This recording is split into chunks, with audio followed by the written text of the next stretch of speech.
Friends, welcome back to my channel.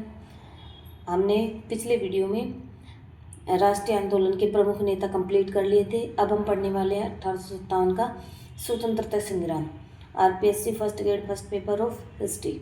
इस book को जल्दी ही पूरी करेंगे, फिर नेक्स्ट बुक शुरू करने वाले हैं। अब देखते हैं 1857 का स्वतंत्रता संग्राम। 1857 का विद्रोह या क्रांति प्रथम स्वतंत्रता संग्राम, इसे चाहे जो नाम दे दीजिए, भारतीयों की वीरता उदम्य साहस का कीर्ति स्तंभ है। 1857 में प्लासी की कपटपूर्ण जीत ने जिस ब्रिटिश शासन की नींव रखी गई थी, उसे एक बार तो भारतीयों ने पूरी तरह हिला ही दिया था। यद्यपि विद्रोह पूरी तरह सफल नहीं रहा, इसे असफल बताना भी अन्याय होगा। 1757 जो प्लासी का युद्ध हुआ था, उसी से ब्रिटिश शासन की नींव पड़ गई थी भारत में। भारत में इस क्रांति का प्रारंभ 10 मई 1857 को तय हुआ था, जब मेरठ में सैनिकों ने चर्बी वाले कारतूसों के प्रश्न पर अपने ब्रिटिश अफसरों को मार डाला, अपने साथियों को रिहा करवाया और दिल्ली की तरफ बढ़ निकले। दिल्ली पहुंचकर उन्होंने मुगल सम्राट बहादुर शाह को, जिसके पास मुगलों का नाम व गद्दी तो थी परंतु सत्ता नहीं थी, नेतृत्व प्रदान करने के लिए राजी कर लिया। भारत में अंग्रेजी नीति के विरुद्ध पनप रहे असंतोष का शायद शासक वर्ग को पूर्वाभास हो चुका था। इसलिए कभी कैनिंग ने यह आशंका व्यक्त की थी कि हमें यह कदाचित नहीं भूलना चाहिए कि भारत के इस शांत आकाश में कभी भी एक छोटी सी बादली उत्पन्न हो सकती है, जिसका आकार पहले तो मनुष्य की हथेली से बड़ा नहीं होगा, किंतु जो उत्तरोत्तर विराट रूप धारण कर अंत में वृष्टि स्फोट के साथ द्वारा हमारी बर्बादी का कारण बन सकता है। यह कैनिंग को पहले ही आशंका हो चुकी थी कि जो इस तरह से विद्रोह का आतंक फैला हुआ था, तो कैनिंग को यह आशंका हो चुकी थी कि यह कभी न कभी अच्छे बड़ा आंदोलन का रूप ले सकता है। 1857 के विद्रोह के कारण अब देखते हैं 1857 के विद्रोह के क्या क्या कारण रहे हैं। 1857 के विद्रोह के स्वरूप और कारणों के बारे में इतिहासकार में पर्याप्त मतभेद है। अंग्रेजी और भारतीय विद्वानों में अधिकांश विद्रोह का कारण सैनिकों की शिकायत और चर्बीयुक्त कारतूसों को मानते हैं, परंतु आधुनिक खोजों से यह बात करीब करीब सिद्ध हो जाती है कि सैनिक असंतोष के लिए चर्बीयुक्त कारतूस तो मात्र एक कारण है, न कि सर्वाधिक महत्वपूर्ण कारण। 1857 के विद्रोह को जन्म देने वाले कारणों में राजनीतिक, सामाजिक, आर्थिक, धार्मिक सभी कारण जिम्मेदार हैं।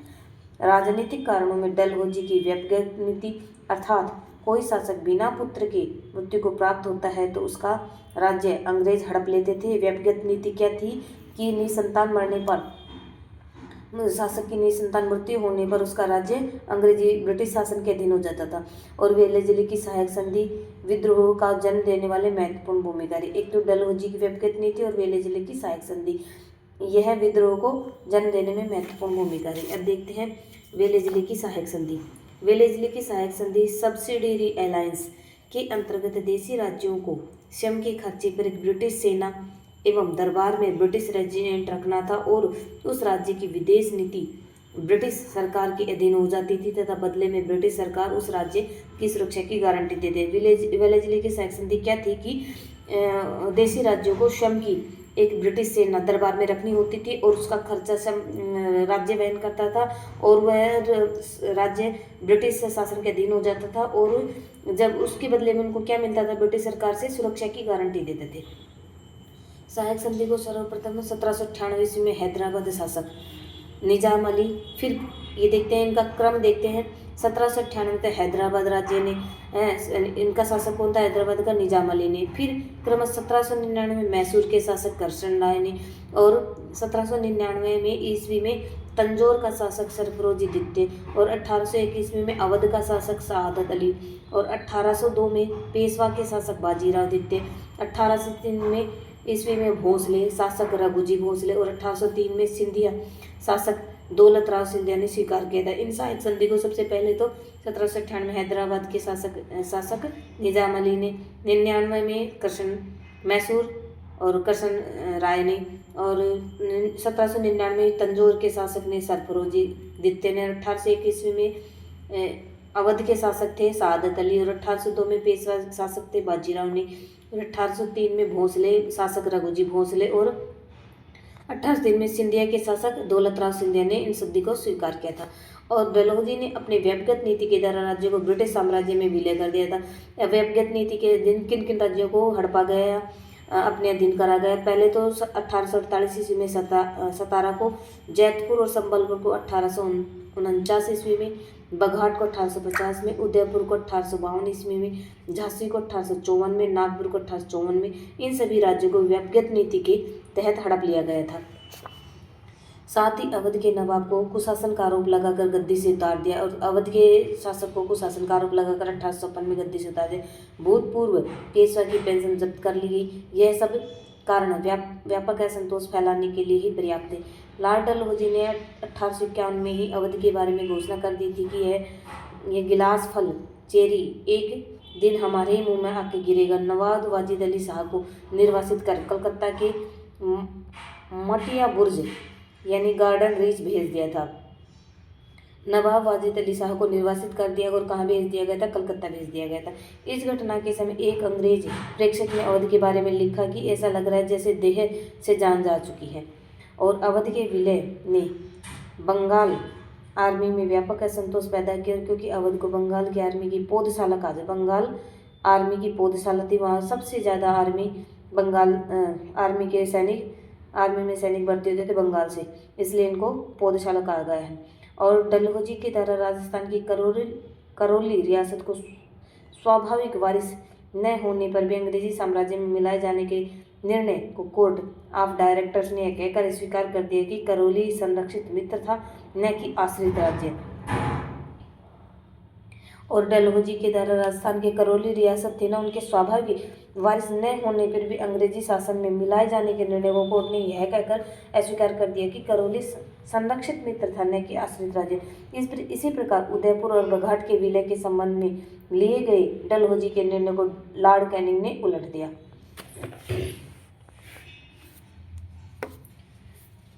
तंजौर डलहौजी ने तंजौर और कर्नाटक के नवाब को राज्य के उपाधियां जब्त कर ली। मुगल बादशाह को अपमानित करने के लिए उन्हें नजर देना, सिक्कों पर नाम खुदवाना आदि परंपरा को डलहौजी ने समाप्त करवा दिया। साथ ही 1849 ईस्वी में कहा गया है कि बादशाह की मृत्यु के बाद उसके उत्तराधिकारी को लाल किला छोड़कर कुतुब मीनार के पास एक छोटे से निवास में रहने का आदेश दे दिया गया।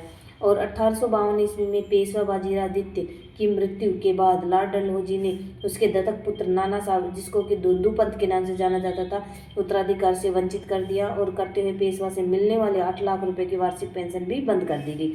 नाना साहब को अपनी पैतृक राजधानी पूना से बहुत दूर कानपुर के पास बिठूर के ब्रह्मवर्त में रहने के लिए बाध्य किया गया। इन सब कार्यों से आमजन के मन में अंग्रेजों के प्रति एक घृणा की भावना भर गई थी। राजनीतिक कारणों के साथ ही प्रशासनिक कारण भी विद्रोह के लिए जिम्मेदार थे। प्रशासनिक कार्यों में भारतीयों की भागीदारी जातीय श्रेष्ठता पर आधारित थी और कोई भी भारतीय सुबेदार के ऊंचे पद तक नहीं पहुंच पाता था। न्यायिक क्षेत्र में अंग्रेजों को हर स्तर पर भारतीयों से श्रेष्ठ माना गया। ईसाई धर्म के प्रचार के लिए पर्याप्त सुविधाएं सरकार द्वारा प्रदान की गई। 1813 ईस्वी के चार्टर के तहत ईसाई धर्म प्रचारकों को भारत में रहने की अनुमति प्राप्त हो गई।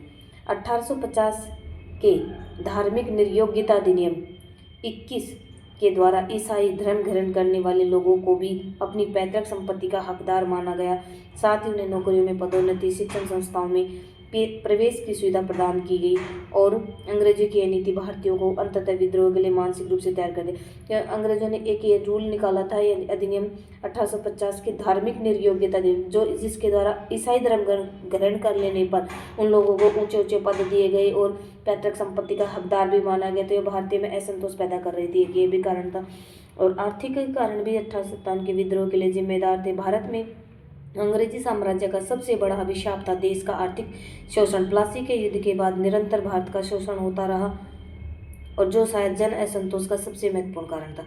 1857 के विद्रोह के सैनिक कारणों में अनेक ऐसे कारण थे जिन्होंने विद्रोह की पृष्ठभूमि तैयार की थी। और अंग्रेजी की सेना में कार्यरत भारतीय सैनिकों के अधिकांश कनिष्ठ अफसर थे, उन्हें पदोन्नति का कोई फायदा नहीं दिया जाता। पदोन्नति से वंचित, वेतन की न्यून मात्रा, भारत की सीमाओं से बाहर युद्ध के लिए भेजा जाना और सामान्य सेवा भर्ती अधिनियम 1856 ईस्वी के तहत समुद्र पर भत्ता न देना आदि ऐसे कारण थे जिन्होंने भारतीय सैनिकों में असंतोष को जन्म दिया और वे विद्रोह के लिए विवश हुए थे। इसी प्रकार डाकघर अधिनियम 1854 के द्वारा सैनिकों को दी जाने वाली निःशुल्क डाक सुविधा समाप्त कर दी गई थी और चर्बी लगे कारतूसों के प्रयोगों को 1857 के विद्रोह का तात्कालिक कारण माना जाता है। ऐसे समय में जब अनेक कारणों से जनता में अंग्रेजी शासन के विरुद्ध क्रोध की ज्वाला पहले से ही भड़क रही थी और कैनिंग की दो घोषणाएं ने आग में घी का काम कर दिया। एक तो कैनिंग की दो घोषणाएं कौन कौन सी, सेना में नए रंग रूटों के लिए समुद्र पार ब्रिटिश प्रदेशों में सेवा करना अनिवार्य कर दिया गया जिसे वे भारतीय सैनिक अपने धर्म के विरुद्ध समझते थे। और दूसरा यह था कि सैनिकों को एक ऐसे कारतूस के प्रयोग के लिए विवश होना पड़ा जिसमें गाय और सुअर की चर्बी लगी हुई थी। कैनिंग सरकार ने दिसंबर 1856 में सैनिकों के प्रयोग के लिए ब्राउन गैस के स्थान पर एनफील्ड राइफल का प्रयोग शुरू करवाया जिसे कारतूस को लगाने के पूर्व दांत से खींचना पड़ता था। चूंकि कारतूस में गाय और सुअर की दोनों की चर्बी लगी थी इसलिए हिंदू और मुसलमान दोनों भड़क उठे। परिणाम स्वरूप 1857 के विद्रोह की शुरुआत हुई और ये विवादित एनफील्ड राइफल का प्रयोग भारत में 1856 के अंत में शुरू हुआ था, किंतु ब्रिटिश सेना में इसका प्रयोग 1853 में ही प्रारंभ हो गया था। उस समय ब्रिटिश सेना का commander in chief Henry Hardinge था जो कि 1844 से 48 के बीच भारत का गवर्नर रहा था। 1857 क्रांति का घटनाक्रम ये हम नेक्स्ट वीडियो में पढ़ेंगे। अगर आपको वीडियो पसंद आता है स्टूडेंट्स मेरे चैनल को लाइक से सब्सक्राइब जरूर करें, ज़्यादा से ज़्यादा शेयर करें, ज़्यादा से ज़्यादा कमेंट करें और सब्सक्राइब करना बिल्कुल भी ना भूलें। वीडियो देखने के लिए आपका बहुत बहुत धन्यवाद।